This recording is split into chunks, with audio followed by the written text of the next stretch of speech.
మీ గురించి cinema release అయిన తర్వాత మీ గురించి బయట ఒక టాక్ ఉన్నది. అంటే రాజమౌళికి మొగుడు వచ్చాడని అంటున్నారు బయట జనాలంతా. ఎవరు అనలేదు సార్, మీరే అంటున్నారు. నేను కాదు, బయట అంటున్నారు, నేను అనట్లేదు.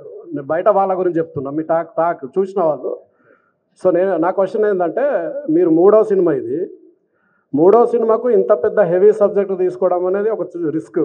అది మీకు రిస్క్ అనిపించలేదా? ఒకటి. రెండవ క్వశ్చన్ ఏంటంటే, అమితాబ్ బచ్చన్, ప్రభాస్, కమల్ హాసన్ లాంటి స్టార్స్ని పెట్టుకుని బిజినెస్ చేద్దాం అనుకున్నారా, లేకపోతే మీరు కథ మీద బిజినెస్ చేద్దాం అనుకున్నారా? సార్ డెఫినెట్లీ ఫస్ట్ మా ప్రొడ్యూసర్ సార్ రిస్క్ తీసుకుంది. వాళ్ళు నేను ఇంత ఖర్చు పెట్టాలంటే వాళ్ళు యాక్చువల్లీ ఇంకా కొంచెం ఎక్కువ ఖర్చు పెడతారు.